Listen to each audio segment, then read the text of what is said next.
dan semua apa yang akan dicari sesuai dengan kebutuhan.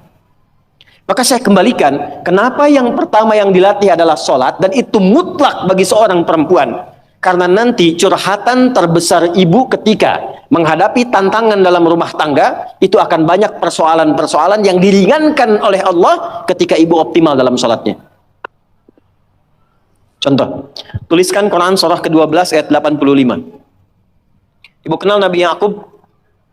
Saya bilang kenal, saya pulang. Nabi Yakub bapaknya siapa? Nabi Yusuf alaihissalam. Ibu masih ingat Nabi Yusuf punya berapa saudara? 12 ya? Baik. Beliau anak yang keberapa?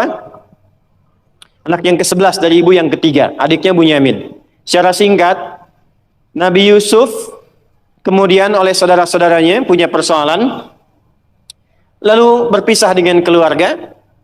Tapi yang paling menarik adalah bagaimana ayahnya bisa memendam perasaan berpuluh tahun yang beliau memang tahu ini perilaku anaknya. Tapi itu bisa dipendam dan dicurhatkan sepenuh hatinya, dituangkan sepenuh jiwanya, itu bukan kepada manusia. Bahasa Qurannya, innama ashku bathi wa huzni ilallah. Saya kalau punya masalah, kata Nabi Yakub, curhatnya itu ke Allah. Dan itu menjadi sanad curhat. Nanti kalau ada lagi belajar dengan saya, kita bikin judul fikih curhat. Itu ada di Quran. Jadi ketika Anda mencurhatkan, kata Nabi Yakub alaihissalam, saya itu kalau curhat langsung sama pemberi solusi. Setiap kali saya curhat, bukan hanya diberi solusi, tapi Allah beri jalan sampai mengangkat derajat. Apa yang dilakukan Nabi Yakub itu? Kapan beliau curhatnya? Saat sholat. Makanya semua nabi, semua rasul, bahkan Sayyidah Maryam itu punya mihrab untuk sholat. Nabi Musa sholat, Quran surah ke-20 ayat ke-14.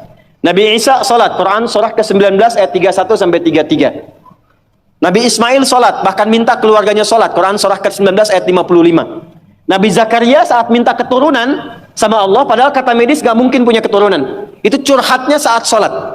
Quran surah ketiga ayat 38 sampai 39. Nah, ibu jangan kira pekerjaan tugas di rumah tangga itu akan lebih ringan dibandingkan dengan laki-laki yang bekerja di luar rumah. Belum tentu. Belum tentu itu. Makanya amalan pertama yang dikuatkan, dibimbing oleh Nabi. Kenapa sholat? Karena setiap nanti ibu punya persoalan, maka Allah memberikan dua jalan. Imma memudahkan persoalannya sebelum diterima. Bukan gak punya masalah. Bu. Kalau dibanding ibu, masalah saya paling banyak. Karena masalah ibu pun dimintakan saya juga yang menyelesaikannya kan. Pertanyaan. Itu kalau kita jawab pakai, maaf sekali, pendekatan diri kita sendiri. Kemampuan, emosi, intelektual, capek. Apa yang menjadikan itu ringan? Bukan berarti nggak punya masalah. Kadang-kadang Allah ringankan masalahnya sebelum dialaminya. Sehingga masalah yang serupa bagi orang berat, bagi dia ringan. Karena diringankan di awal. Ibu bersyukurlah, catat ini kalimat saya. Kalau ibu jaga sholat dengan baik, nanti saya tunjukkan yang pernah saya katakan, minimal 40 rakaat saja. 40 rakaat. Kalau yang sholat fardu berapa? 17 ya. Subuh berapa? 2. Zuhur 4, asar 4, maghrib, isya. Ingat rumusnya ya. Itu nomor telepon Allah, koneksinya 24434. Jumlah 17. Sisanya 23 di mana? 12-nya rawatib. Oke. 11-nya tahajud. Ibu jaga aja dulu ini yang 40 dan lihat apa yang terjadi setelah konsisten menunaikan itu. Sebulan aja dulu. Sebulan dulu. Lihat apa yang terjadi setelah itu. Maka nanti kalau sudah terkoneksi ke dalam jiwa, sudah enak sholatnya, itu yang disebut dengan khusyuk. Suasananya beda, Bu. Bukan ngejar selesai sholat, tapi menikmati setiap bacaan dan gerakan dalam sholat. Pernah nggak ada masa-masa ketika sholat enak gitu rukunya? Pernah nggak? Sujudnya nikmat, pernah begitu? Itulah khusyuk. Itu kalau ibu sedang mencapai titik itu kemudian sholat dan minta sesuatu, itu tidak ada sekat yang terhijab yang dikabulkan oleh Allah Subhanahu wa Ta'ala. Saya beri bocoran. Ada rahasia tapi ini diantara kita saja ya siang hari ini. Imam Al-Bukhari Itu matanya buta, Bu.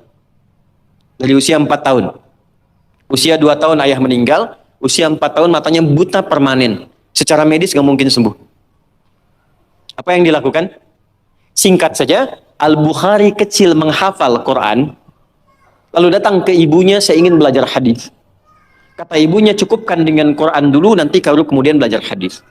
Pulang berangkat datang ke kamarnya murajaah, ibunya melihat itu, langsung minta kepada Allah masuk ke mihrabnya. Ini rahasia yang ingin saya sampaikan.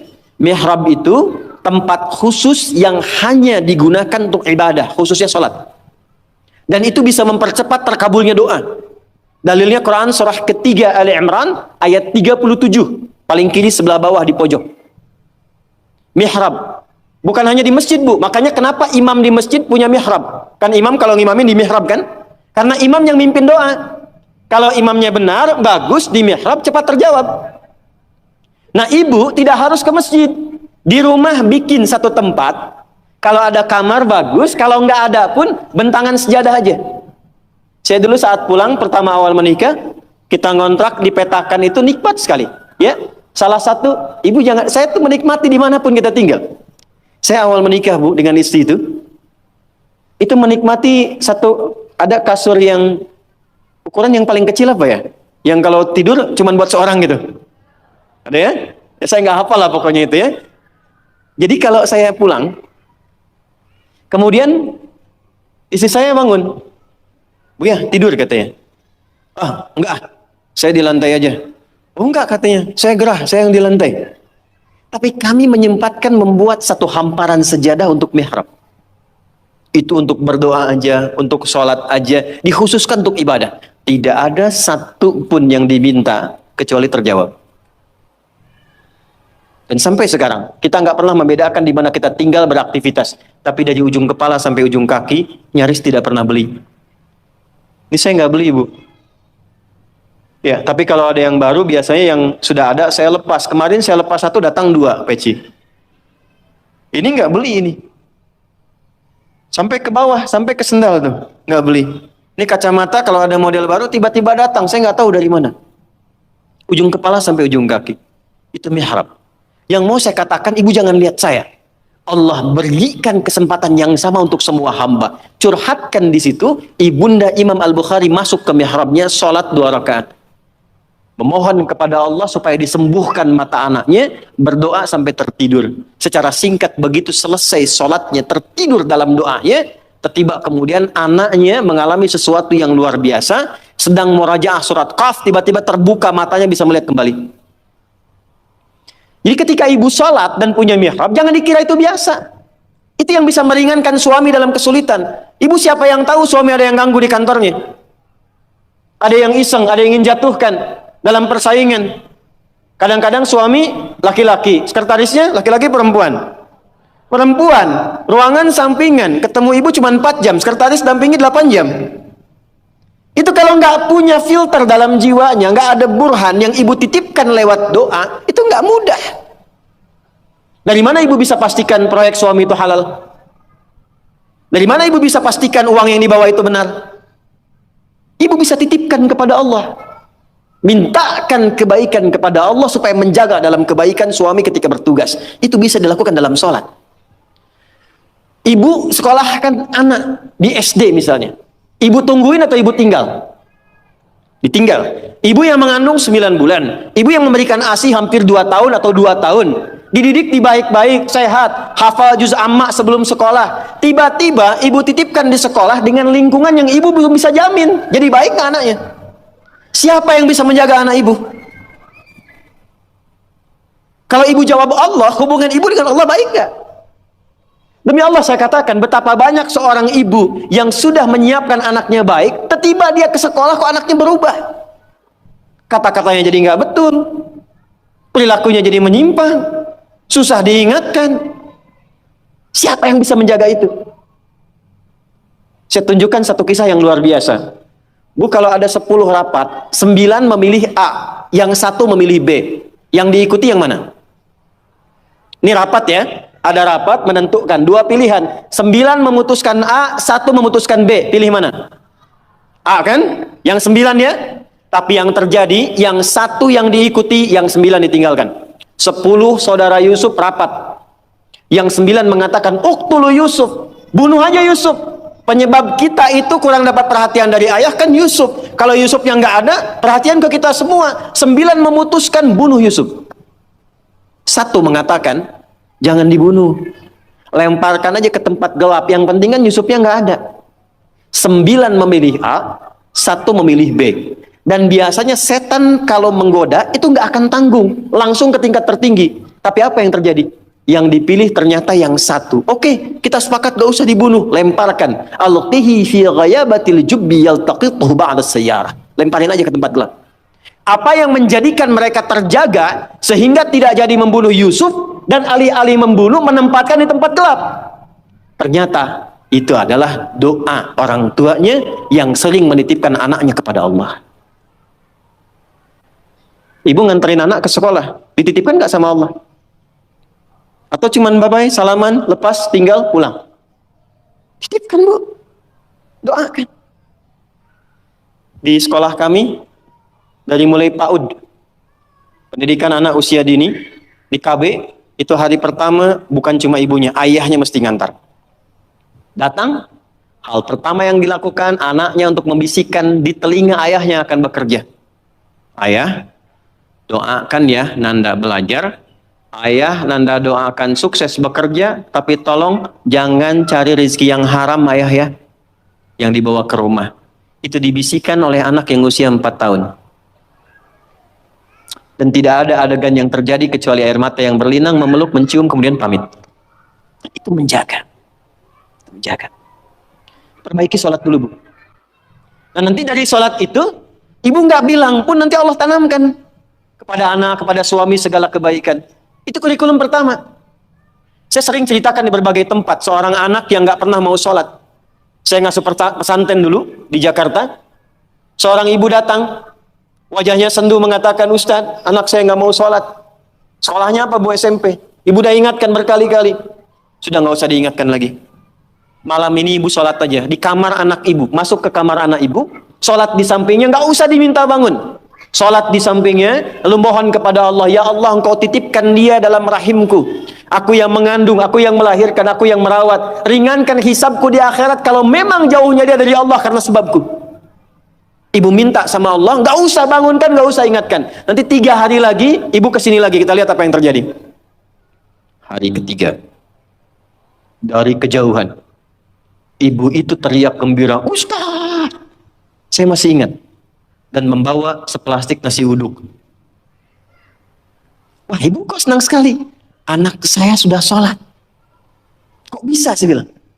Ternyata malam tadi, di malam ketiga dia bangun, dia peluk ibunya, dia minta maaf. Maafkan Nanda ma, maafkan Nanda ma. Saya dengar mama berdoa, maafkan saya. Saya tuh bukan gak mau sholat, tapi kan papa juga gak pernah sholat. Tuh. Papa kan gak sholat juga. Akhirnya dari situ kemudian bermaafan, anaknya mulai mau belajar. Demi Allah saya katakan, setelah peristiwa itu bukan hanya anaknya dibimbing sholat oleh salah seorang santri dari kami, tapi minta dibimbing untuk menghafal Quran. Sejak saya meninggalkan pesantren untuk diteruskan oleh santri berikutnya, anak itu sudah hafal kurang lebih 2 juz. Dari yang tidak pernah sholat, jadi pelaku sholat dan hafal Quran 2 juz. Mungkin sekarang sudah khatam 30 juz. Sholat. 2, saya cepat. Jangan cukupkan soleh sendiri, bu. Karena sama-sama ingin ke surga Firdaus, kan ada suami, ada anak-anak. Maka pesan yang pertama penghuni surga Firdaus itu, yang dipesankan bukan dunianya, tapi akhiratnya. Contoh, suami mau berangkat, biasanya ibu pesan apa? Hati-hati ya Pak, gitu kan?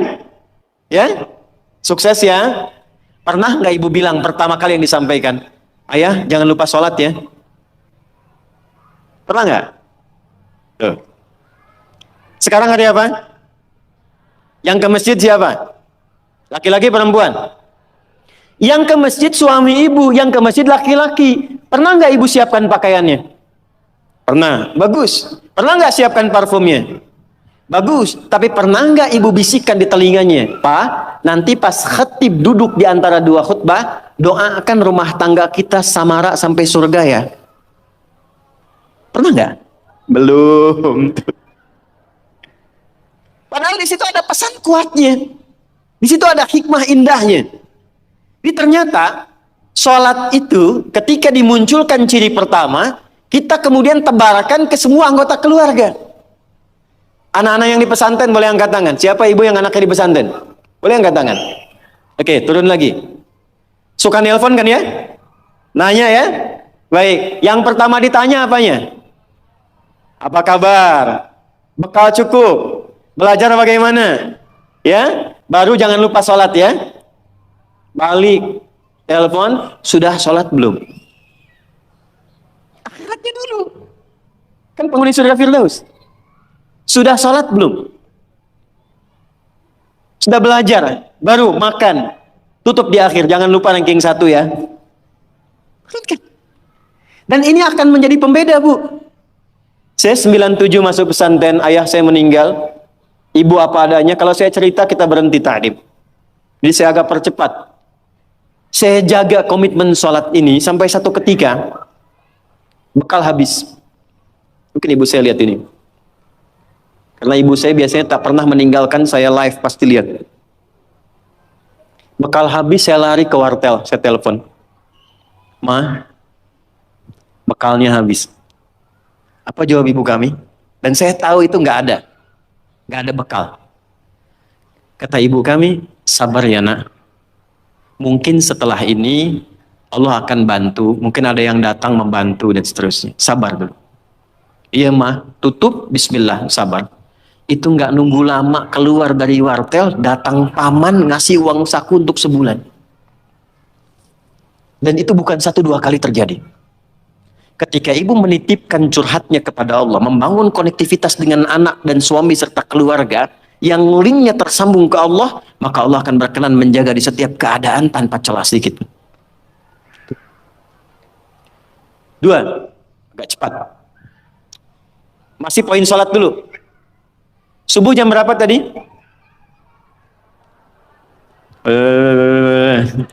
Subuh jam berapa? Ya, paling gampang kan 4:30 gitu kan? 4:30-nya 4:30, 4:33 atau 4:35? 4:35. Baik, zuhur jam berapa? 12:05. 12:02. Terjadi perbedaan pendapat, nggak apa-apa, tipis-tipis. Asar jam berapa?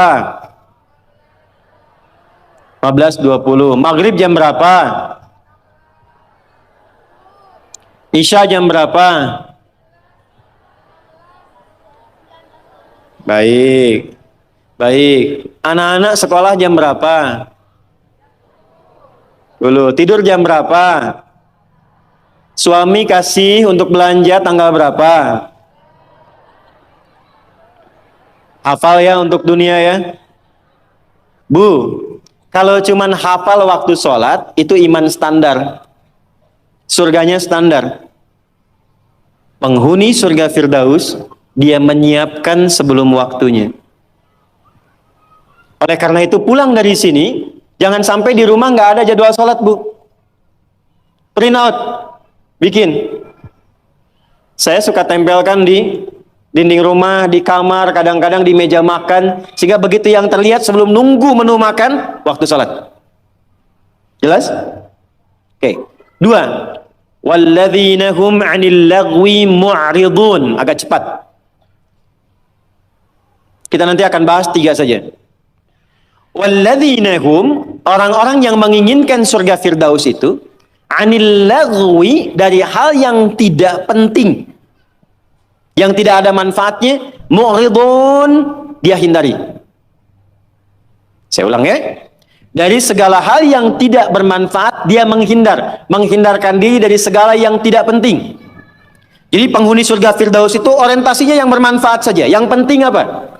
Kalau ada pertemuan, manfaat gak? Penting gak? Ada kumpul-kumpul, penting gak? Ada pengajian, pengajiannya bermanfaat atau cuman kumpul-kumpul datang saja? Penghuni surga Firdaus dia petakan semua kegiatannya dalam frame segala yang bermanfaat, segala yang penting saja. Sekarang mulai ibu evaluasi, bawa ke rumah. Dari ujung kepala sampai dengan ujung kaki. Mohon maaf sekali, pelan-pelan. Mohon maaf sekali. Cek ya. Cek. Coba agenda selama ini yang sudah dilakukan. Berapa kali lisan berkata yang tidak baik? Mata melihat yang tidak baik. Ibu punya agenda perkumpulan di mana saja? Anak-anak ditempatkan di tempat ngumpul di mana saja? Cek evaluasi semua, termasuk aktivitas suami, kira-kira bermanfaat nggak untuk kehidupan? Dudukan semua itu, kemudian telaahi dengan baik, bikin kurikulum, maka mulai belajar misalnya ambil target per bulan. Latihan dari lisan dulu. Sepakat semua keluarga. Pak, anak-anak, kita sebulan latihan berkata yang baik-baik ya. Kalau ada nggak sepakat, katakan dengan cara yang baik. Kalau melihat ingin bertutur, katakan dengan cara yang benar. Yang tak bermanfaat, jauhi. Ketemu teman dengan siapa? Suka belajar Al-Arba'in nggak? An-Nawawiyah. Lihat hadis nomor kedua. Ini info dari Umar, kata beliau, bainama nahnu julusun 'inda Rasulillah. Kami itu kalau duduk-duduk santai, yang dicari itu yang terbaik. Kalau masih ada nabi, nabi yang kami cari. Bayangkan, dalam duduk santai, yang ngobrol santai, yang kadang cerita, itu yang dicari orang baik. Kenapa? Karena orang baik itu kalau canda pun pasti ada manfaatnya. Kalau dia ngobrol ringan pun pasti ada maslahatnya. Sekarang coba, ketika ibu bertemu dengan teman, bikin pengajian, bikin tempat kumpul, kalau ingin masuk ke dalam golongan surga Firdaus, pastikan bukan hanya profesinya. Semua apa yang dikerjakan, nilainya berada pada nilai kebaikan. 3, agak cepat.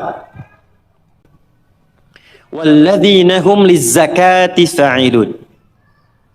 Ternyata penghuni surga Firdaus juga gemar berzakat. Gemar apa? Baik, zakat itu berapa persen dari harta? 2,5 minimalnya. Bisa nggak berzakat kalau nggak ada uangnya? Hah? Berarti perintah berzakat sekaligus perintah untuk mencari materi kan? Supaya bisa zakat kan? Makanya dalam Islam nggak dilarang. Silahkan suami mencari nafkah, bekerja, ibu punya bakat bisa jualan. Sayyidah Khadijah jualan nggak? Pedagang nggak? Sukses nggak? Bukan cuma sukses, sangat sukses. Hasilnya luar biasa. Nanti kita cerita. Tapi yang ingin saya katakan, ibu kalau sekarang bikin hijab face misalnya, ada yang bikin kerudung, bikin kue, bikin macam-macam, itu nggak dilarang, silahkan. Sepanjang tidak mengabaikan tugas pokok yang ada di rumah yang melekat kepada ibu. Silahkan. Tapi niatkan tujuannya untuk apa? Niatkan tujuannya untuk mengabdi kepada Allah, supaya bisa zakat. Ini saya tanya nih, ini yang di luar nih banyak yang jual hijab dan sebagainya, termasuk teman-teman yang mungkin punya kreativitas. Ada yang di makanan, ada yang di macam-macam. Saya mau tanya, itu berdagang itu supaya untung atau supaya ibadah? Hah? Untung nggak dilarang, tapi kalau supaya untung masih dunia. Kalau ibu, ini saya kasih rumus ya, ibu meniatkan aktivitas dagangnya, niaganya, itu diniatkan sebagai ibadah untuk memenuhi zakat saja, maka yang paling dahsyat, Allah akan percepat kemampuan untuk mendapatkan itu. Karena hadisnya jelas, innamal a'malu biapa? Niat. Begitu niatnya untuk zakat, dapat tuh. Ya Allah, saya sudah sholat maksimal, saya sudah berdoa, mohon selama hidup ya Allah berikan kesempatan untuk zakat. Gak usah banyak-banyak ya Allah, 25 juta aja supaya bisa zakat. Zakat berapa persen? Begitu ibu minta 25 juta, Allah kasih 1 miliar. Kan 2,5% dari 1 miliar berapa? 2 juta. Jadi betapa orang penghuni surga Firdaus itu semua yang dilihat itu pakai iman. Jadi semua yang dikerjakan, maaf ya, bekerjanya karena iman itu ibadah, berdagangnya supaya bisa zakat, sekolahnya supaya pintar, dengan pintar bisa mendekat kepada Allah. Ini adik-adik yang kuliah di sini. Anda kuliah supaya dapat ijazah, dapat nilai, atau karena Allah? Itu ada babnya sendiri. Terakhir, kita gabungkan ketiganya. Saya ulang, kita gabungkan ketiganya. Uang sudah dapat. Awas ya, ini untuk pribadi dulu. Dibawa ke rumah. Ibu olah. Biasanya harta suami pun kan diberikan juga ke ibu ya. Sehingga ada adigio mengatakan, harta saya, harta suami, harta. Ah. Oke. Oke, sekarang bawa Bu, pelan-pelan ya. Mohon maaf nanti dengan kata-kata saya ini, karena kita akan mencoba menata lebih baik. Dan jangan mengecilkan orang lain. Ibu bawa pulang ke rumah. Maka kebutuhan pokok pertama kan untuk pemenuhan kebutuhan dalam kehidupan rumah tangga. Tadi ke pribadi. Satu, untuk pakaian misalnya.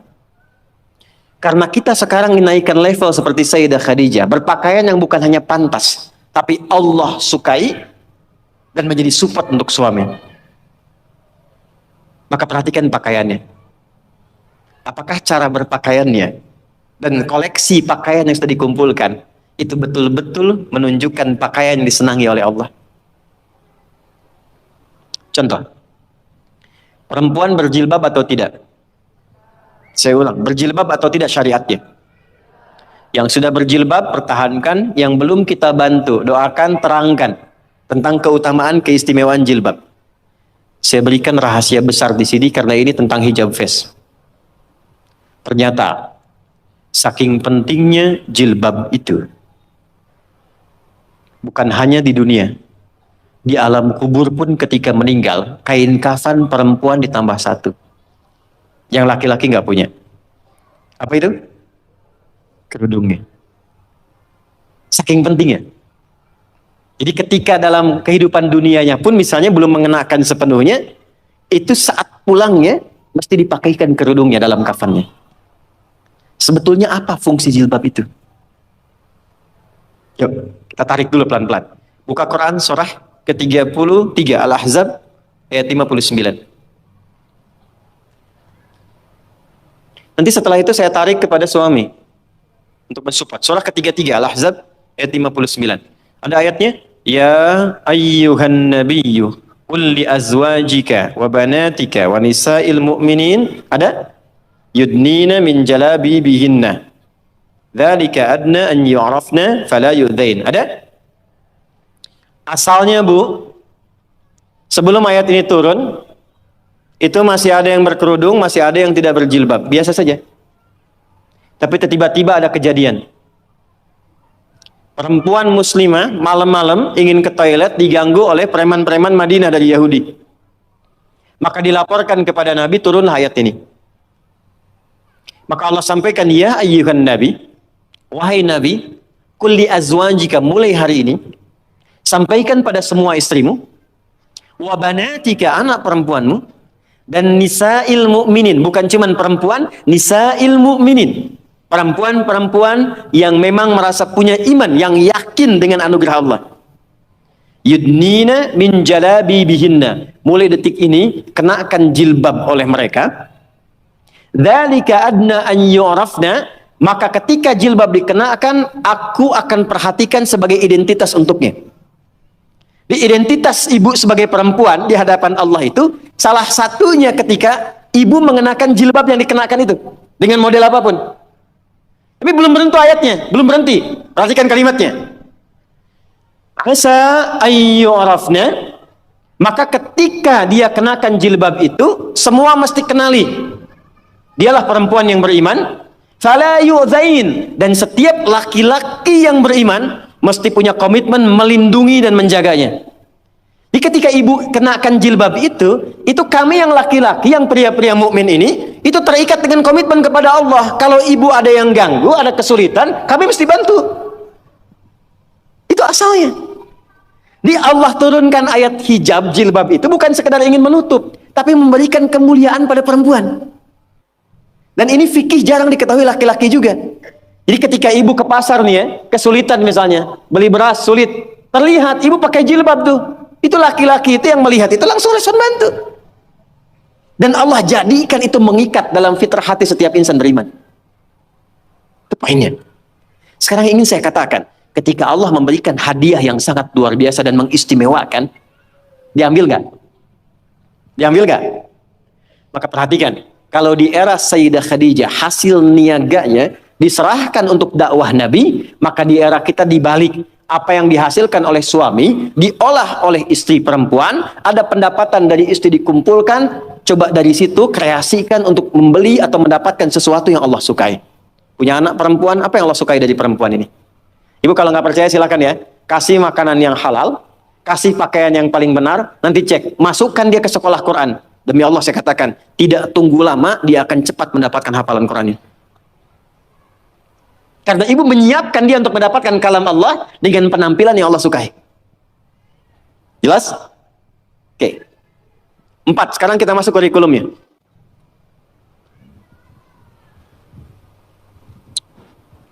Apa kebiasaan Sayyidah Khadijah? Sudah? Yang pertama, beliau menyempurnakan tugas di rumah tangga yang tidak membebani Nabi ketika pulang. Saya ulang, beliau menyempurnakan tugas di rumah tangga yang tidak membebani Nabi ketika pulang. Bu, kita menghargai semua perkembangan pengetahuan, teknologi, peradaban, dan sebagainya. Tapi ibu jangan sampai lemah dalam satu hal ini. Demi Allah saya katakan, apresiasi tertinggi dari Allah kepada seorang perempuan yang telah berumah tangga, ternyata bukan profesi dunianya. Tapi ketika ibu bisa optimal menjadi seorang ibu dengan semua tugasnya. Kalau belum menikah, jadi seorang anak dengan tugasnya. Kalau menikah belum punya anak, jadi seorang istri dengan tugasnya. Nanti saya turutkan hadis-hadisnya. Jadi ibu itu ke surga, maaf ya, kalau nanti masuk dengan izin Allah misalnya, tingkat tertingginya itu bukan karena misalnya aktif mendampingi kegiatan di luar.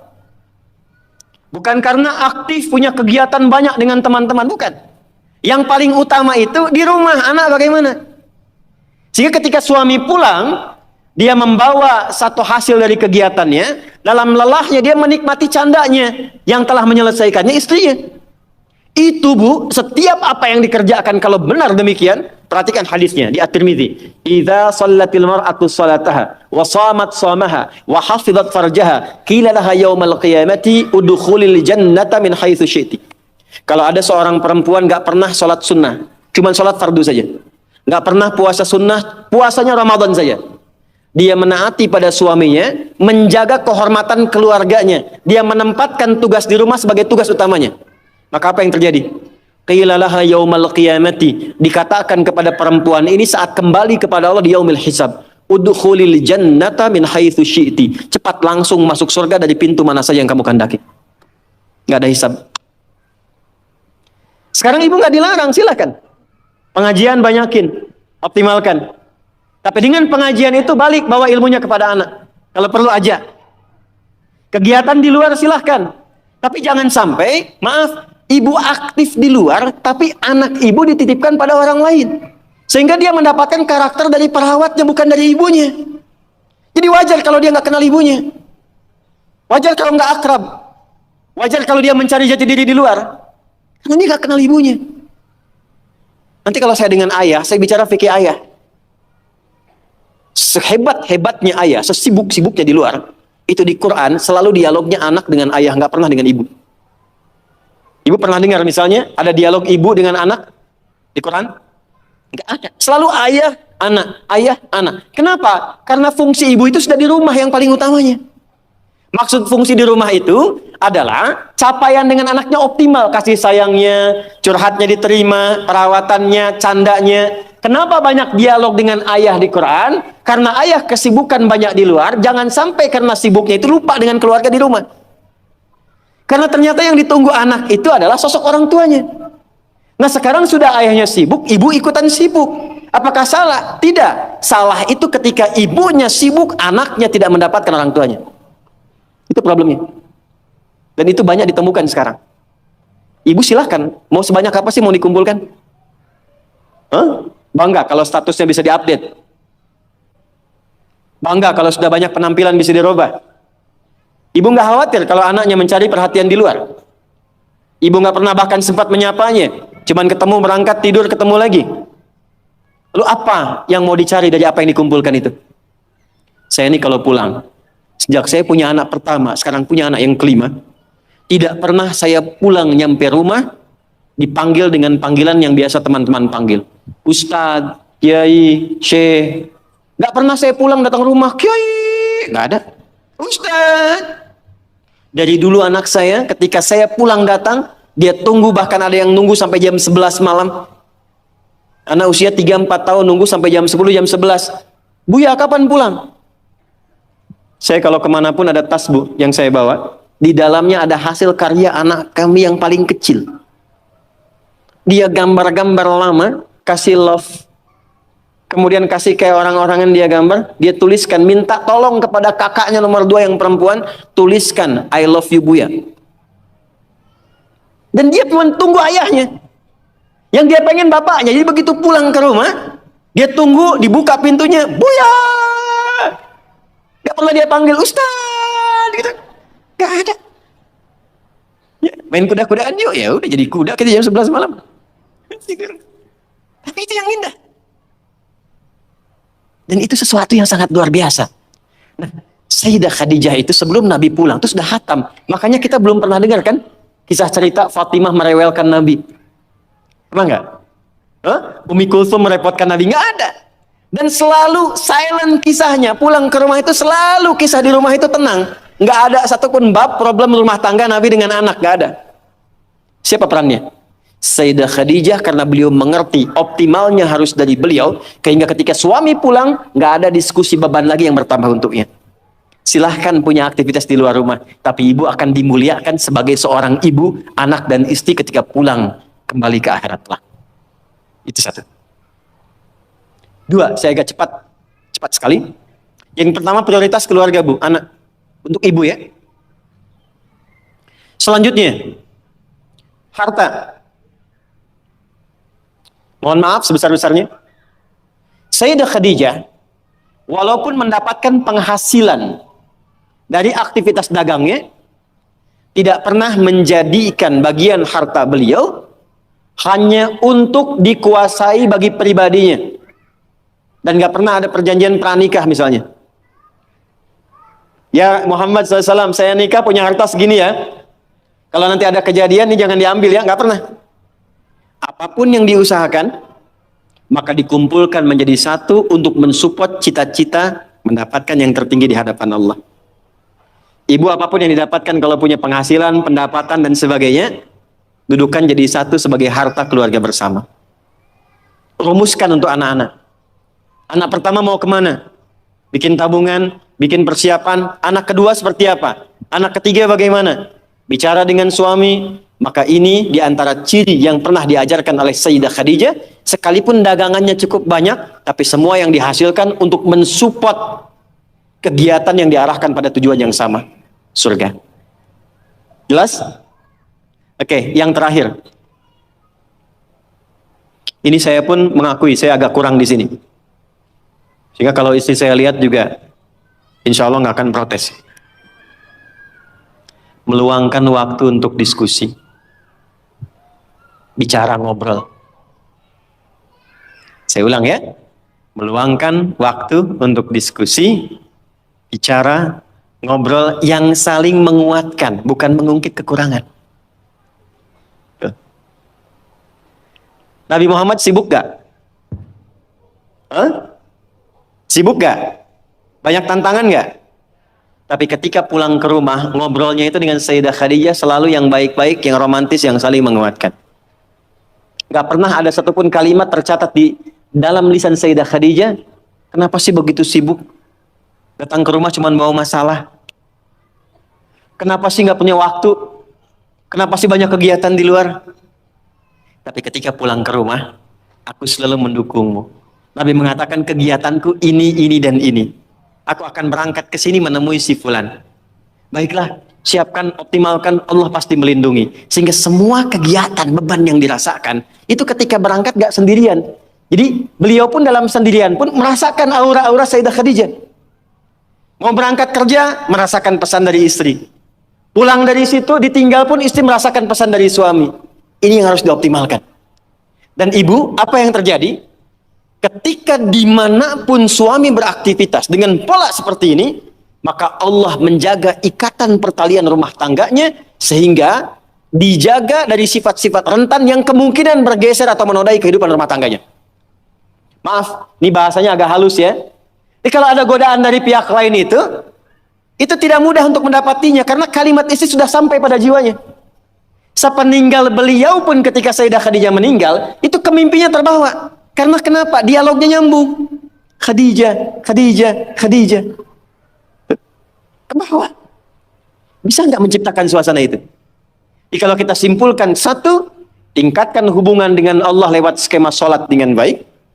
Yang kedua, jadi ibu yang paripurna yang memperhatikan keadaan anak, keluarga dengan sempurna. Sekalipun ada aktivitas di luar, pastikan yang di dalam baik dulu. Yang ketiga, pintu dialog yang dibuka untuk saling menguatkan dengan pasangan. Itu terjaga, itu optimal, istiqomah aja Bu, 3 itu sampai dengan meninggal. Maka silahkan tunggu panggilan pulang. Ya ayyatuhan nafsul mutmainnah, irji'i ila rabbiki radiyatan mardiyah. Fadkhuli fi ibadi wadkhuli jannati.